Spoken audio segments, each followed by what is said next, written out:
mengadeli hidup rukun antar tetangga. Saya sapa para hadirin, Bapak dan Ibu, rekan-rekan media. Indah tersusun sekapur siri di atas talam.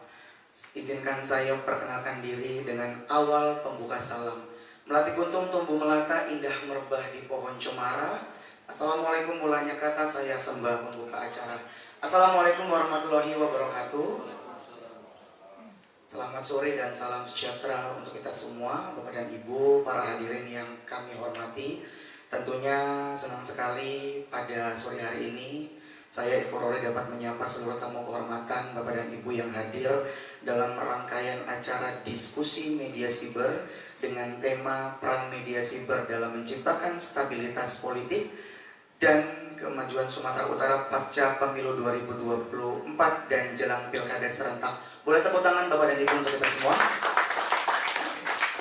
Dan tentunya pada sore hari ini terlebih dahulu saya ingin menyapa seluruh tamu kehormatan saya yang sudah hadir. Selamat sore, selamat datang kami ucapkan kepada Ketua Umum PPJMSI Bapak Teguh Santosa. Selamat sore Bapak. JMSI di seluruh Sumatera Utara, boleh tepuk tangannya untuk kita semua yang sudah hadir.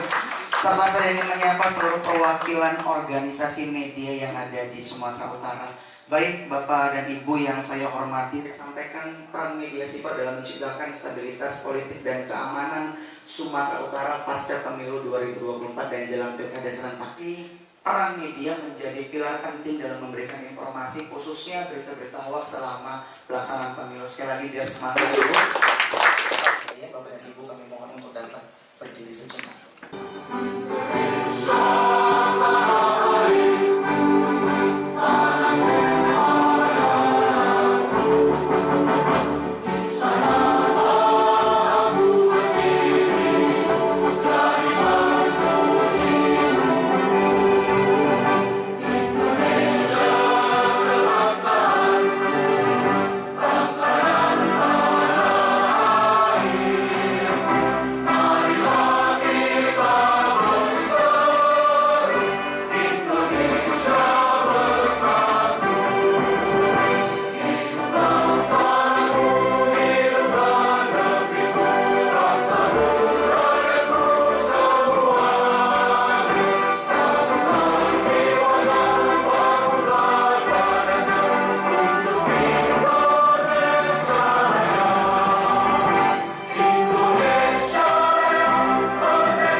Silakan dapat duduk kembali.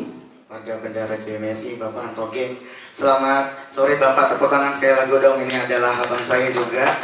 ya yang sudah hadir pada sore hari ini, dan tentunya tadi kita telah sama-sama menyanyikan lagu Indonesia Raya sebagai bentuk rasa nasionalisme kita kepada negara kesatuan Republik Indonesia, dan tentunya dilanjutkan dengan menyanyikan lagu Mars JMSI. Bapak dan Ibu para hadirin yang saya hormati, Sibolga kotanya ikan, kota Binjai kota rambutan. Kita akan sama-sama mendengarkan kata-kata sambutan. Boleh tepuk tangan untuk kita semua Bapak dan Ibu. Baik, kata sambutan yang pertama kami menjemput dan mengundang dengan hormat kepada Ketua Pemda JMSI Sumut, Bapak Aulia Andri. Boleh tepuk tangan sekali lagi buat Bapak Aulia. Persilakan. Warahmatullahi wabarakatuh. Yang kami hormati Ketua Umum PP JMSI Bang Teguh Santosa, Pak Rahman Harahap yang selama ini menjadi Ketua Dewan Pembina Pemda JMSI, Pak Karo Rena Polda Sumut, Pak Denny, Kombes Denny. Terima kasih Pak atas atensinya. Salam hormat kami buat Pak Kapolda. Kemudian Bung Saud Boang Manalu, anggota Badan Pengawas Pemilu Provinsi Sumatera Utara yang selama ini sibuk ngurusin pengawasan.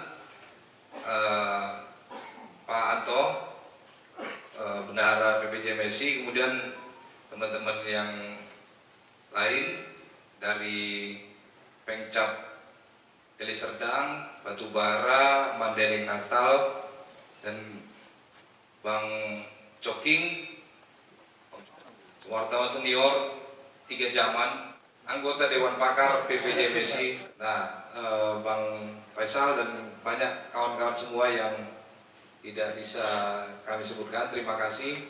Acara ini memang didesain karena kita sudah berhasil melewati tahapan pemilu. Kami juga terima kasih kepada pihak kepolisian yang sukses sebenarnya. Kalau dalam perspektif media kan kita nggak ada persoalan di Sumatera Utara. Padahal kalau Bawaslu indeks kerawanan pemilunya pasti lumayan seram itu waktu itu. Tapi ternyata stabilitas politik dan keamanan di Sumatera Utara bisa dijaga.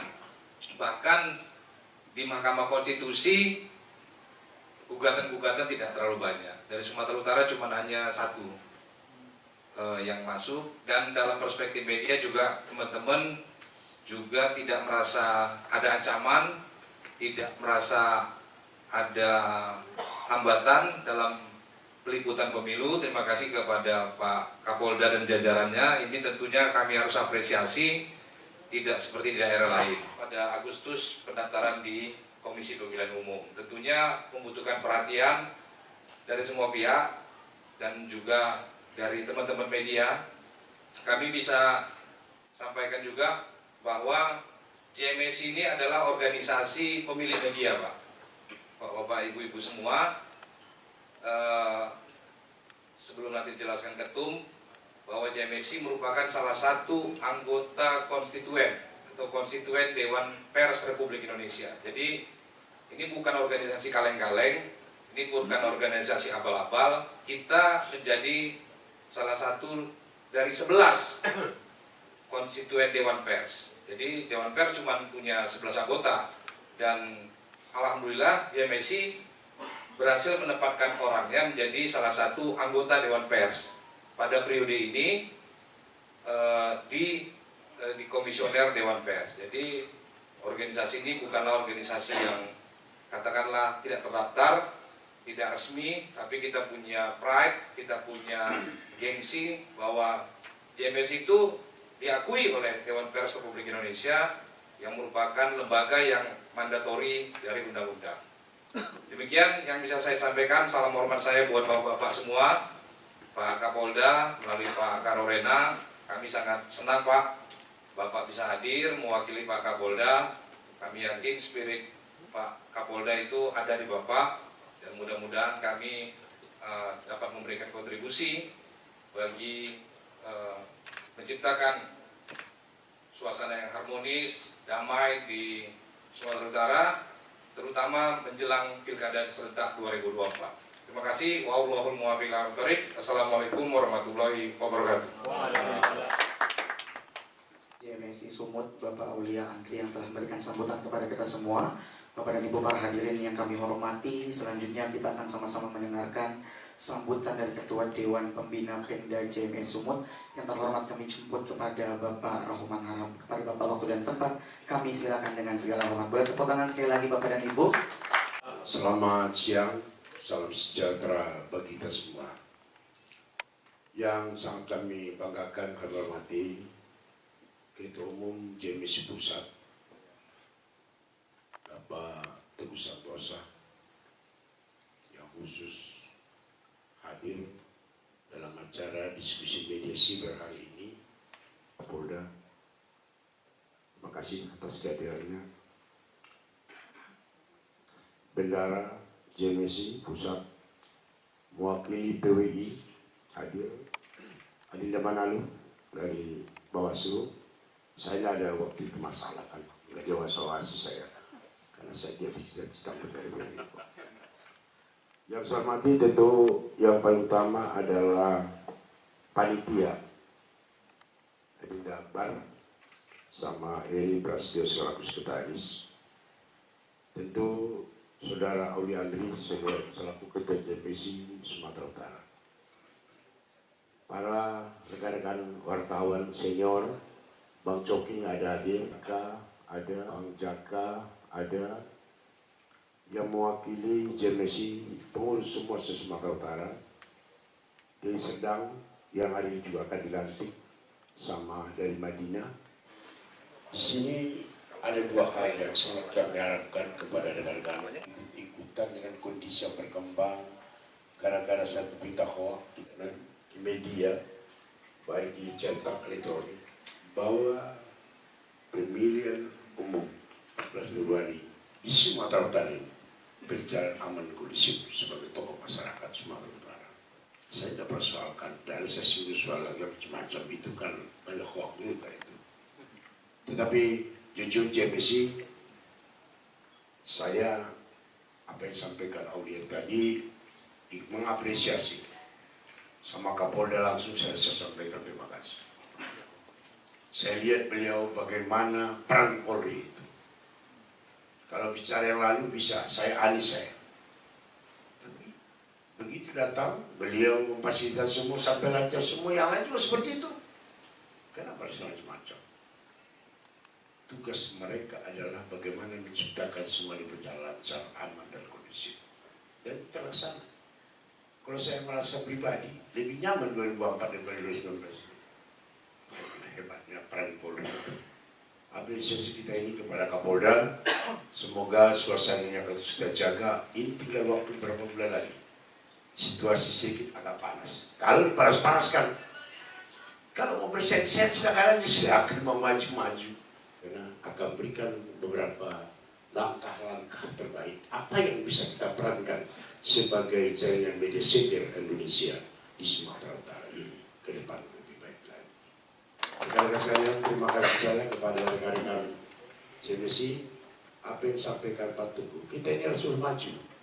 Himne kita tadi jelas itu. Apa peran JMSI itu supaya bisa bermitra dengan pemerintah dan aparat. Salam kepada Pak Kapolda ini, hormat saya kepada beliau. Mudah-mudahan polisi semakin dicintai oleh masyarakat. Billahi taufiq wal hidayah. Wassalamualaikum warahmatullahi wabarakatuh.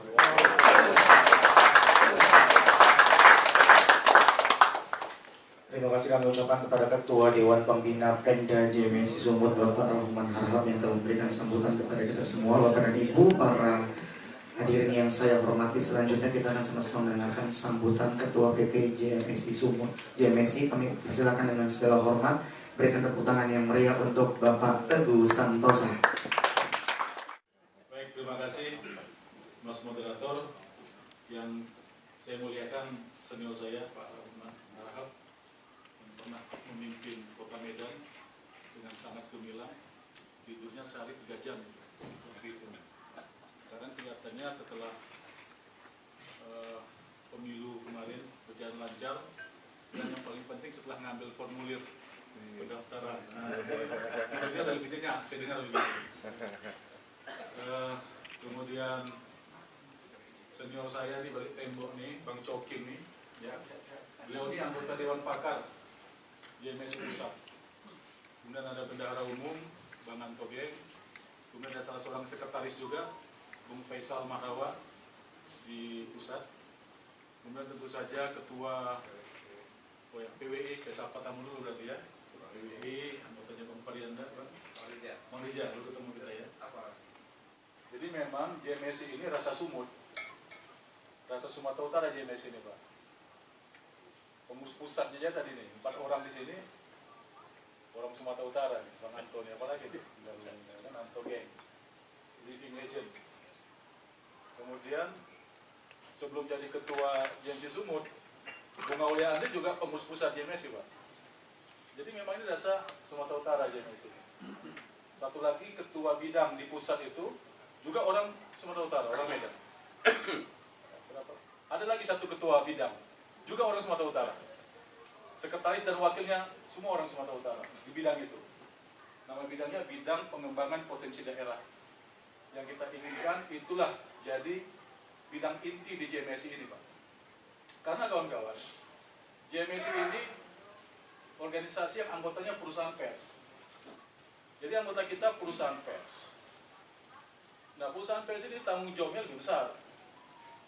Yang pertama, dia harus memastikan bahwa usahanya itu memang bisa menghidupi karyawannya. Yang kedua, karya pers yang mereka hasilkan itu karya pers yang berkualitas baik. Bukan abal-abal, bukan sekedar copy paste.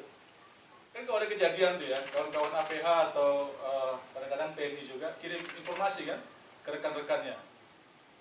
Telah terjadi kecelakaan ini, korban ini, apa di sini segala macam. Nanti di bawahnya ada DUM, ya kan? Demikian untuk dimaklumi. Itu bisa jadi di copy paste juga itu, sampai DUM-nya itu. Jadi izin melaporkan, bla bla bla bla, sampai DUM. Nah jadi tugas kita di perusahaan pers ini jauh lebih berat. Yang pertama, memastikan perusahaan kita profesional, bisa menghidupi. Yang kedua, karya persnya berkualitas baik. Tidak sekedar copy paste, tidak sekedar bikin heboh, ya, tapi ada kebaruan, ada misi. Mau diapai Sumatera Utara ini?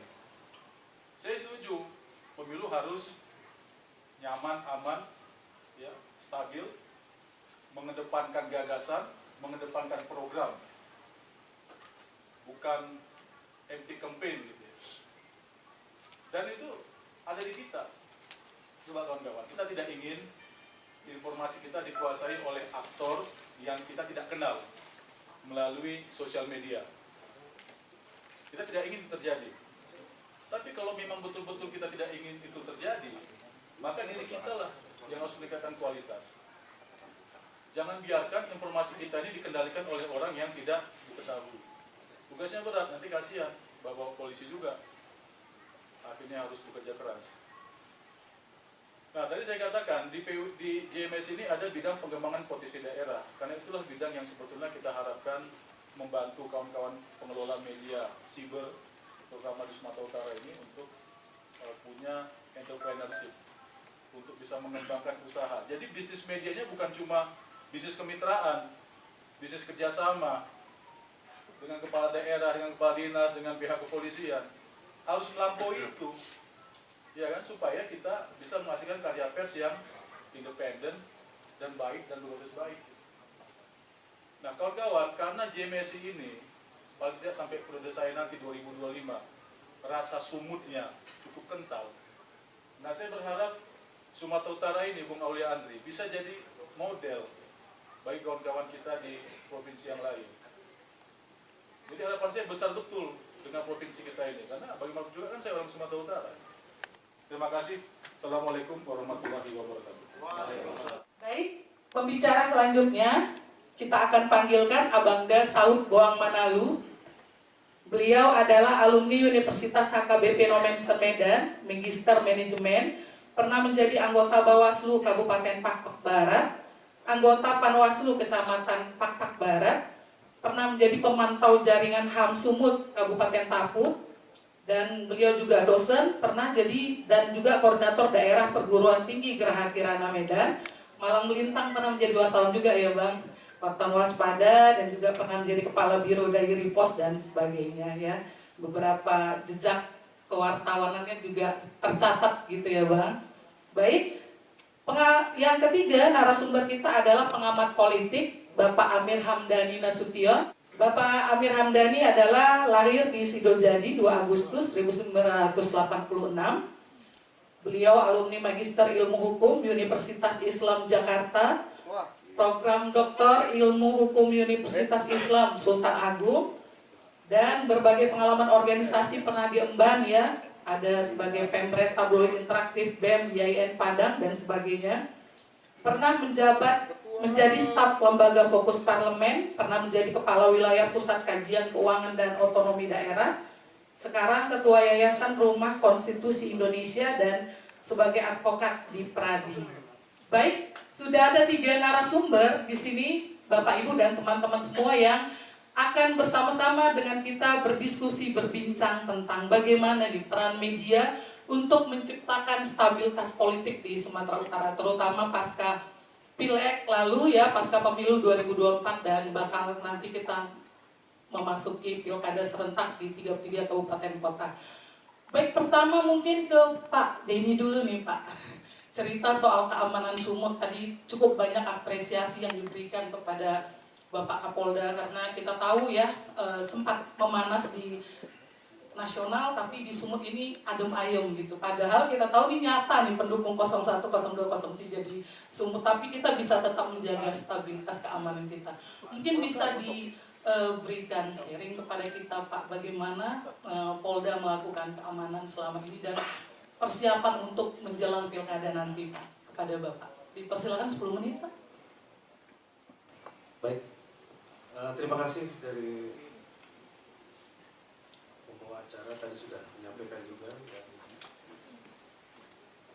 kami mencoba untuk menyampaikan beberapa hal. Sebelumnya kami mohon maaf karena Bapak Kapolda berhalangan hadir, dan kebetulan kami ditunjuk untuk mewakili, dan memang jabatan saya sebagai Kepala Biro Perencanaan Umum dan Anggaran terkait dengan peran daripada media cyber ini memang terus terang kami belum begitu paham juga, karena memang ada di satker yang lain, yaitu di bidang humas kehumasan. Namun tetap memang ini menjadi rencana kita yang tentunya di dalam rencana kerja daripada Polda Sumut ini yang sudah memang terjadwalkan dari mulai tahun sebelumnya dalam pengamanan pemilu di 2024. Kita ketahui bahwa di tahun 2024 ini merupakan tahun politik, yang dimana kita sudah melewati kegiatan Pilpres di 2024 kemarin, dan alhamdulillah kita bisa laksanakan dengan aman, tertib, dan damai.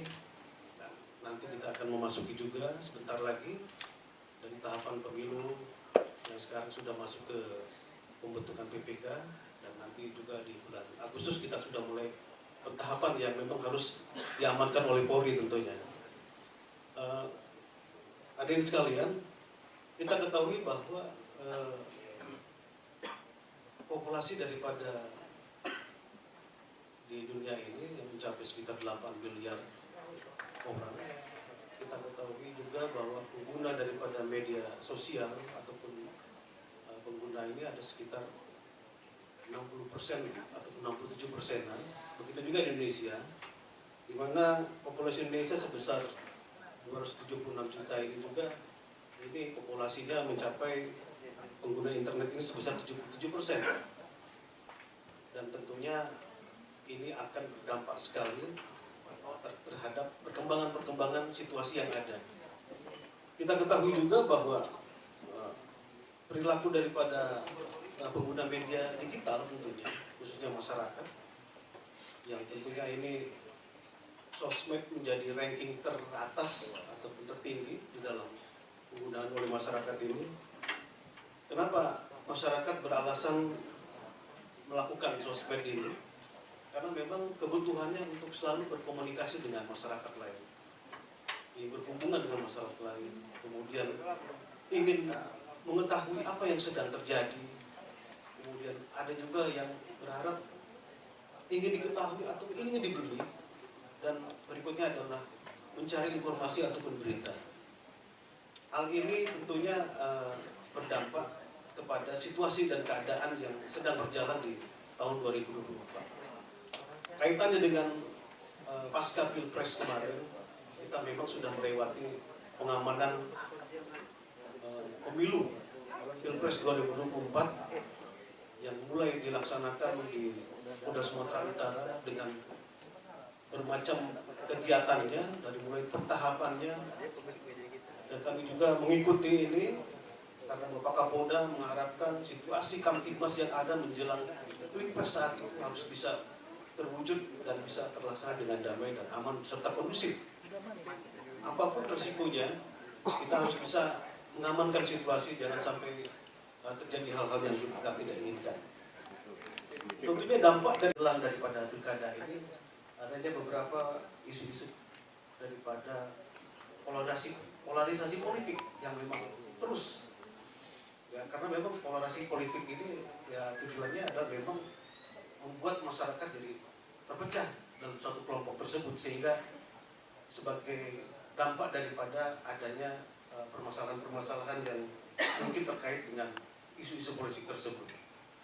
Dan juga kami ingin menyampaikan juga terkait dengan kenapa faktor-faktor timbulnya dari polarisasi ini yang justru akan menimbulkan hal-hal yang menjadi situasi keamanan Kamtibmas yang kita hadapi akan lebih sulit untuk ditangani kalau kita memang tidak mempersiapkan diri.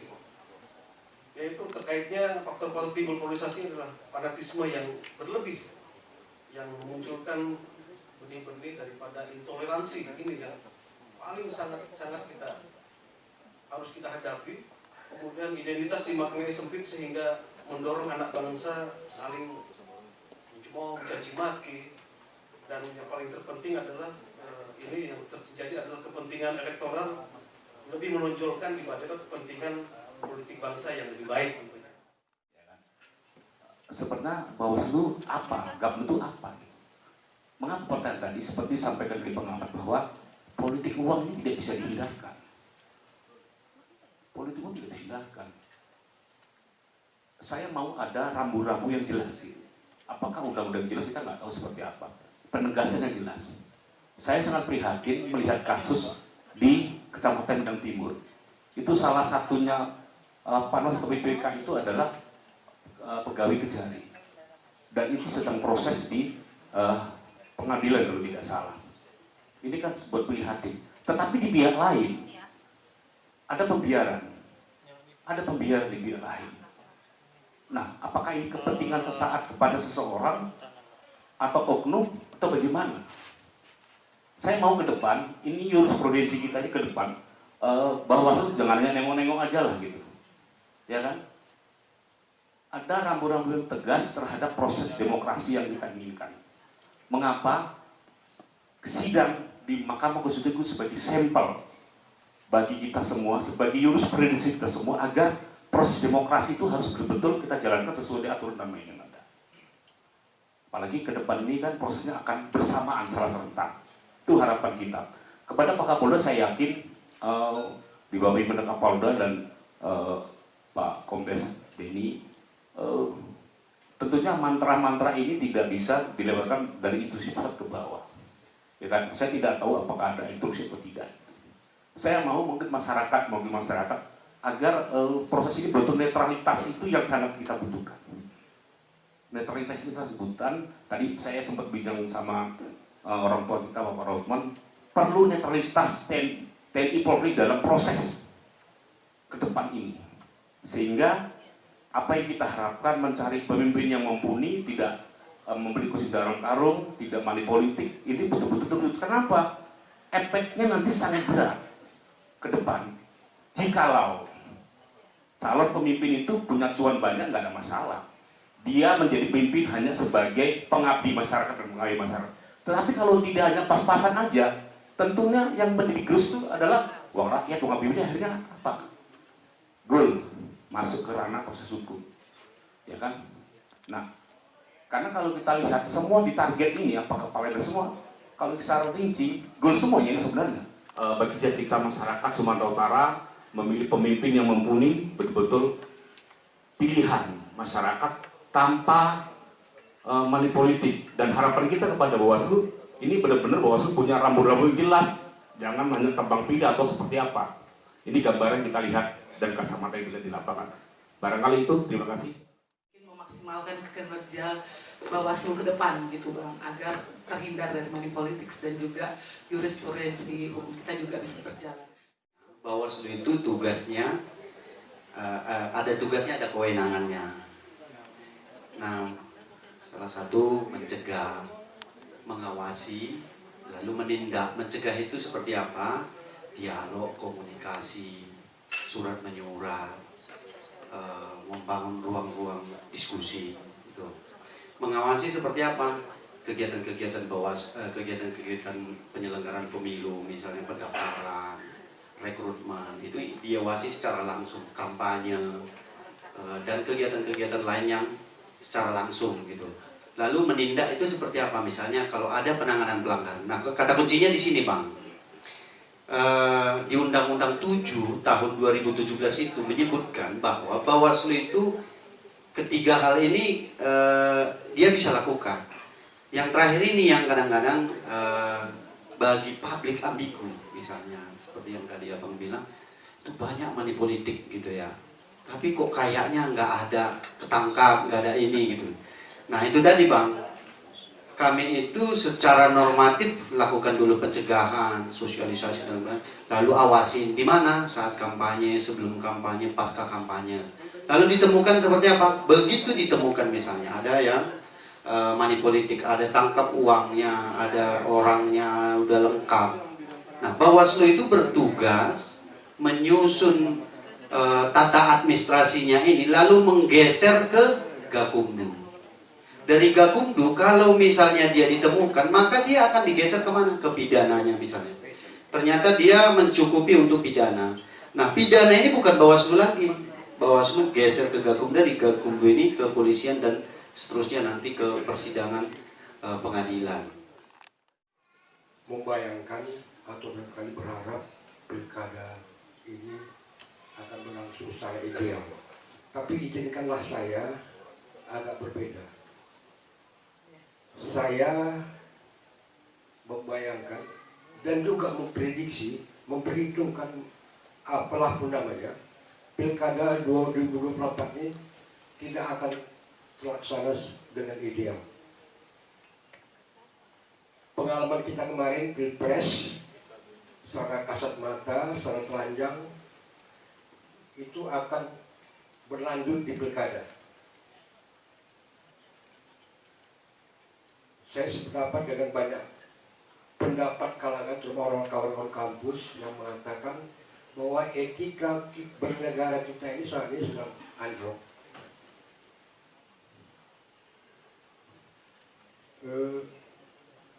Yang namanya cawe-cawe, wali piro, intervensi, intimidasi seperti yang terjadi di pilpres itu akan terulang lagi di pilkada, dan kita semua menganggap itu seperti kentut. Ada bunyi, ada bau, ada yang kentut. Namun secara juris formal kita tidak bisa membuktikannya, walaupun secara substansi itu salah. Itulah kelemahan kita saat ini, bahwa etika itu tidak lagi kita junjung tinggi, tapi menjadi gesek kaki sama kita. Begitupun sebagai warga negara yang baik, saya berharap banyak juga kepada Pak Polisi, Pak Bawaslu, juga kawan-kawan kampus, bahwa kondisi yang terjadi di Pilpres kemarin atau di Pileg kemarin lah, kita tahu betul di mana wali piro atau intimidasi segala macam itu berlangsung. Karena posisi saya sebagai jurnalis itu banyak mendapatkan bahan itu gitu. Barangkali di pilkada ini bisa kita minimalisir. Mungkin caranya ya, mari kita kembali melaksanakan pilkada dengan menjunjung tinggi etika, itu barangkali. Dan tentunya bagi Bawaslu ya kita pertanyakan juga, mempertanyakan diri sendiri, introspeksi. Sejauh mana sih moralitas Bawaslu, KPU sebagai penyelenggara? Apakah enggak mereka pula yang jadi pemain nanti gitu kan gitu.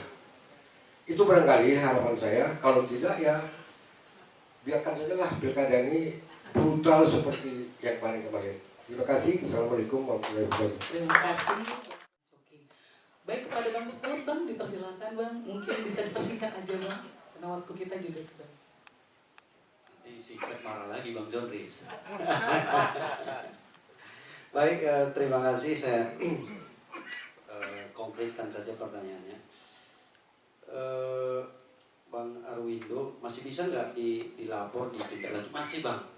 Karena itu ruangnya nanti masuk ke DKPP kalau dia kabupaten kota ke atas, tapi kalau dia Panwascam atau PPK ke bawah, itu kan sekarang lagi nggak ada Bang.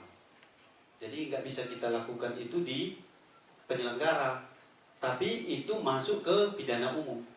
Pidana umum bisa kok, ini di Medan kan ada juga itu pidana. Ada di di Tapteng itu pidana umum itu kan, yang lari itu bisa Bang, tetap bisa. Tetapi nanti ranahnya kalau dia aktif sebagai anggota aktif, dia masuk nanti ke etik atau pidana itu di penyelenggara. Kalau kecamatan ke bawah itu kalau KPU, PPK sampai ke bawah itu mereka yang menangani. Kalau Panwascam ke bawah itu Bawaslu yang menangani. Tapi kalau kabupaten ke atas itu DKPP yang menangani. Kira-kira gitu Bang. Kalau sekarang itu mungkin kalau dia tadi Abang bilang PPS ya dan KPPS itu ke pidana umum Bang, karena masa tugas mereka sudah selesai. Kemudian ada tanda terima uang penyelenggara. Nah makanya ini Bang, penyelenggara ini yang mana dia? Apakah KPPS, apakah dia Panwascam atau KPU Bawaslu Kabupaten?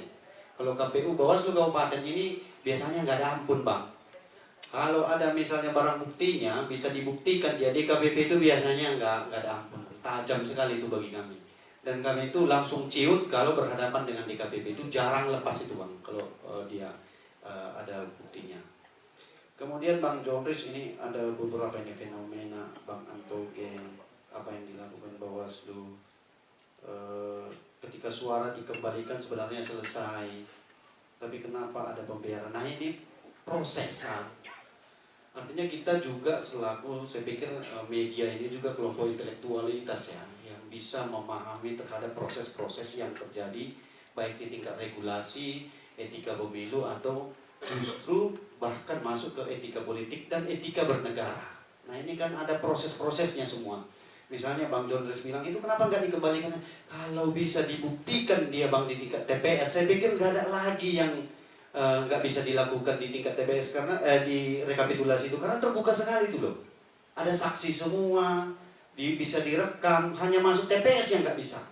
Tapi kadang-kadang gini Bang, kita merasa bahwa itu kecurangan, tapi proses pembuktiannya kita nggak punya alat buktinya. Kita nggak punya barang buktinya. Kalau misalnya di rekapitulasi provinsi yang saya hadir langsung itu udah ada aturannya memang. Saya nggak tahu yang mana ini maksudnya kasusnya tadi kalau itu dikembalikan. Tapi sepanjang dia bisa dibuktikan C1, kita bisa buka kok, ada yang dibuka. Ada yang nggak bisa dibuka karena dia tidak bisa membuktikan C1. Kenapa? Karena di tingkat TPS dia nggak punya saksi. Dia nggak punya C salinan, Bang. Kalau kita melayani seperti yang dibilang Bang Jontris misalnya, ada ini penggelembungan tapi nggak bisa proses pembuktian dokumen misalnya. Apakah kita harus ngotot?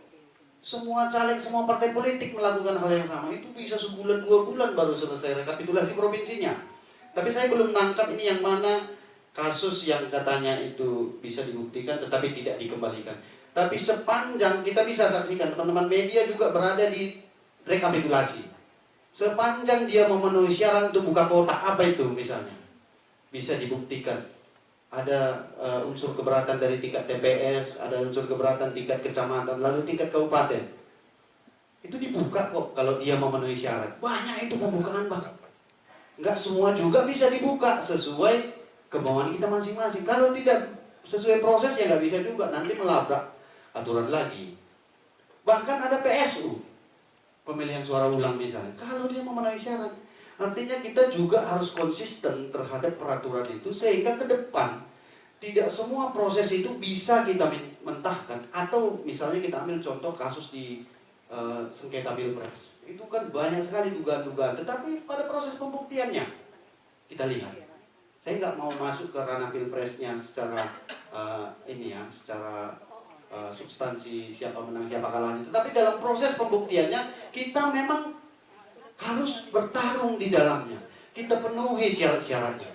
Kalau sekedar konfirmasi misalnya, bang di sana ada penyelenggara menggelembungkan, mana buktinya bang, ada videonya enggak bang, paling tidak nggak ada bang, ya itu tugas kalian nyari-nyari. Waduh bang, itu banyak sekali proses yang kita hadapi, sementara Bawaslu itu di provinsi itu cuma 7, di kabupaten kota cuma 3, di kecamatan cuma 3. Laporan pada saat tanggal 14 itu hampir ribuan kami tangani, dan sebagian besar itu bisa kami selesaikan dengan sengketa, namanya sengketa cepat. Ada bukti, ada barang bukti, kita cek, kita cross check, kita konfirmasi ke KPU, terbukti lakukan perbaikan, tidak terbukti nanti bang sengketa diajukan, di penanganan pelanggaran dilakukan. Itu kita lakukan, ada ribuan itu.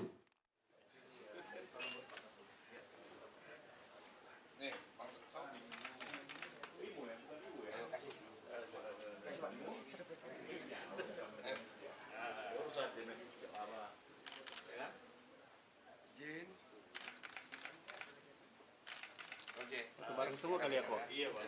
Iya kok. 1, 2, 3. Masih semangat sekali. 1, 2, 3. Oke. Yang mau cari siapa nih? Oh siap. Masih bang. Mediasi beri ini apa aja peran-perannya? Ya, kita pada pemilu 2024 ini, Pileg 2024 dan Pilkada serentak 2024, tentunya peran media cyber sangat penting dalam mencegah hoax, sehingga hari ini kita buat acara ini, dan kita mengapresiasi Polda Sumut dalam hal ini yang sudah bekerja maksimal untuk melakukan berbagai pencegahan dan penindakan. Juga kepada Bawaslu serta teman-teman di KPU. Ini yang kita harapkan ke depan bisa lebih baik menyambut Pilkada serentak 2024 yang ada di 33 kabupaten kota se-Sumatera Utara. Himbauan kepada para media bang?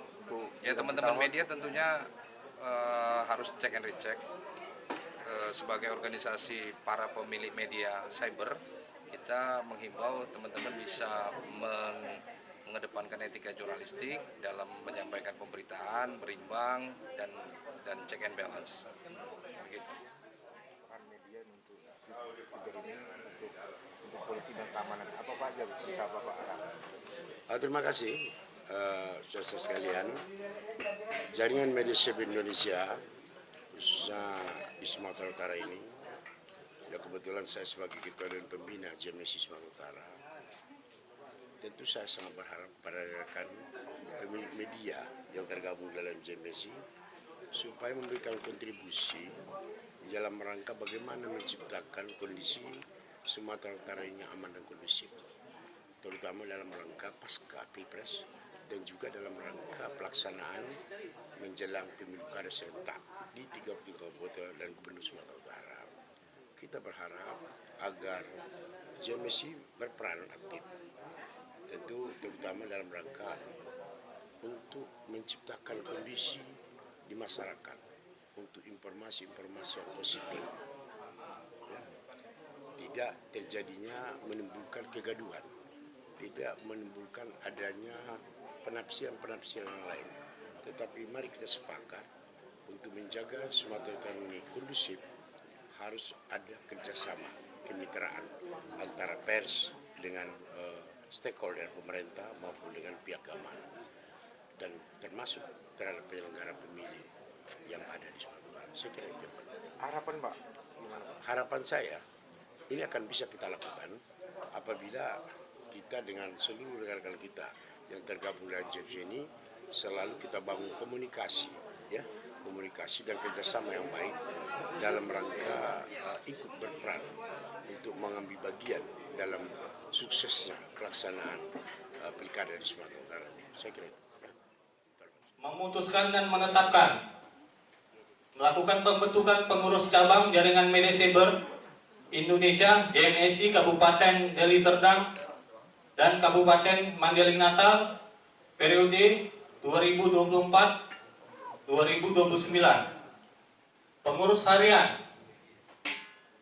Ketua Hasan Basri, silakan maju. Wakil Ketua 1 Supriyadi, Sekretaris Joko Imawan, Wakil Sekretaris Arjun Abdi Hutagulu, Bendahara Haryanto, Wakil Bendahara Dewi Nurmalasari. Bidang-bidang 1. Pengembangan organisasi dan kesekretariatan, Ketua Asmir Faizal Walad, Sekretaris Fikri Haikal Nasution. Bidang pendidikan, pelatihan dan literasi, Ketua Manor Sabar Nail Limbong, Sekretaris Roma Rezeki Nasution. 3. Bidang hubungan masyarakat, publikasi dan sosial media, Ketua Amiruddin Siregar, Sekretaris Alam Usaha Hasibuan, anggota Hendri Gunawan. 4. Bidang usaha dan kerjasama antar lembaga, Ketua Hamdani Hasibuan, Sekretaris Utus Hasibuan, anggota Harun Al-Rashid Arhab. 5. Bidang penelitian, pengembangan dan kerjasama program, Ketua Muhammad Roni Al-Hadi, Sekretaris Prasetyo Cahyadi, anggota Joni Suheryanto. Urus cabang JMSI, sebelum Anda semua dilantik menjadi pengurus, bersediakah saudara mengucapkan janji Persatya JMSI? Siap. Baik, ikuti kata-kata saya berikut ini. Sebagai pengurus JMSI, saya berjanji. Sebagai pengurus JMSI, saya berjanji. 1. Tunduk dan setia kepada Negara Kesatuan Republik Indonesia. Tunduk dan setia kepada Kesatuan Republik Indonesia. Yang berlandaskan Pancasila. Yang berlandaskan Pancasila. Dan Undang-Undang Dasar 1945. Dan Undang-Undang Dasar 1945. 2. Patuh dan taat kepada hukum. Patuh dan taat kepada hukum. Menjunjung tinggi anggaran dasar. Menjunjung tinggi anggaran dasar. Anggaran rumah tangga. Anggaran rumah tangga. Dan pedoman organisasi JMSI. Dan pedoman organisasi JMSI. Untuk membangun ekosistem pers. Untuk membangun ekosistem pers. Yang sehat dan profesional. Yang sehat dan profesional. 3. Mengedepankan kepentingan organisasi. Mengedepankan kepentingan organisasi. Tulus dalam menjalankan kewajiban. Tulus dalam menjalankan kewajiban. Mengembangkan tradisi kerjasama. Mengembangkan tradisi kerjasama. Dan menjaga kehormatan. Dan menjaga kehormatan. Baik, demikian. Terima kasih janji Prasetya JMSI yang sudah saudara-saudara ucapkan. Penyerahan Pataka dari Ketua Pengda JMSI Sumatera Utara kepada Ketua Pemcap Deli Serdang, JMSI Deli Serdang.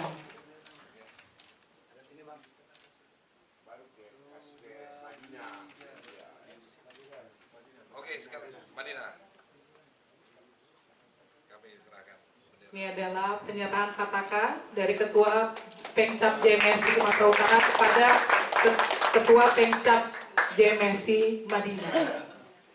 Selanjutnya kita akan memasuki acara ucapan selamat dari Ketua Pemda, kemudian Ketua Umum, dan juga ini Bang. Udah bobo istri berat ya?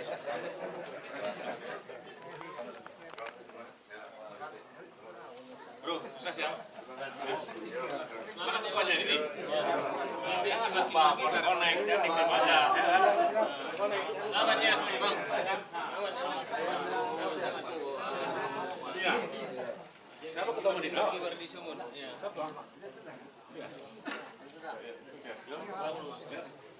Dan kayak wartawan lagi ya, kayak pengusaha ya.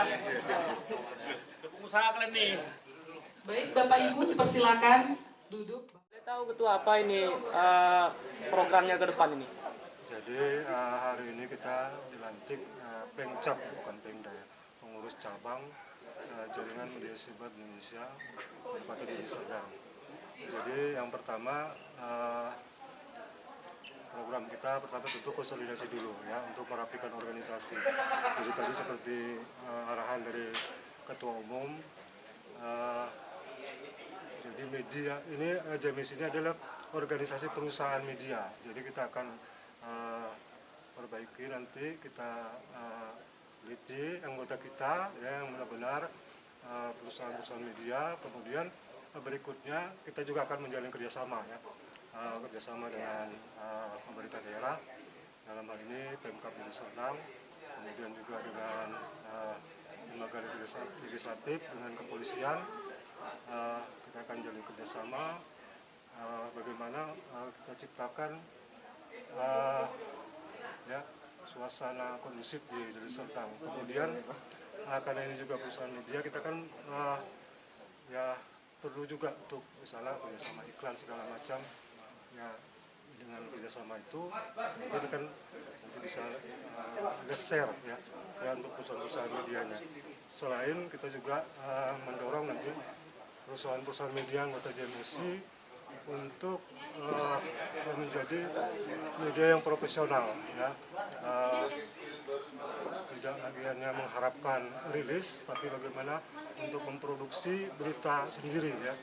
Jadi ke depan bagaimana setidaknya 60-40 ya, 60-40 itu 60% itu berita-berita produksi sendiri dari reporter media itu, kemudian 40% mungkin nanti dari rilis-rilis, karena itu menyangkut kerjasama ya dengan perusahaan, dengan pemerintah, dengan kepolisian misalnya. Nah, seperti itu program kita ke depan. Sedikit lagi Ketua, ini soal topik diskusi ini menjelang pilkada gitu ya. Nah, apa program dari JMSI Deli Serdang ini untuk kedepannya terkait pilkada? Apakah ada rencana untuk bermitra dengan penyelenggara pemilu atau bagaimana ini? Kalau media itu kan dia harus independen ya. Artinya kalau dengan penyelenggara pasti kita akan kerjasama ya untuk penyelenggara. Tapi kita tetap harus menjadi artinya menjadi pengawas juga ya di lapangan. Jadi mengawasi jalannya pelaksanaan pemilu supaya bisa berlangsung jurdil ya. Kemudian pers itu kan tidak boleh memihak ya. Jadi kita akan mencoba untuk memberikan porsi yang sama misalnya pada calon ya, nanti yang maju misalnya di pilkada Deli Serdang. Kita akan memberikan JMSI akan memberikan porsi yang sama ya, siapapun misalnya calon yang akan maju di Deli Serdang yang ingin bekerja sama dengan perusahaan-perusahaan media yang tergabung dalam JMSI, kita akan memberikan porsi yang sama. Kita tidak akan memihak kepada satu calon saja. Ya, dari ketua dan harapan ke depannya. Hidup JMSI!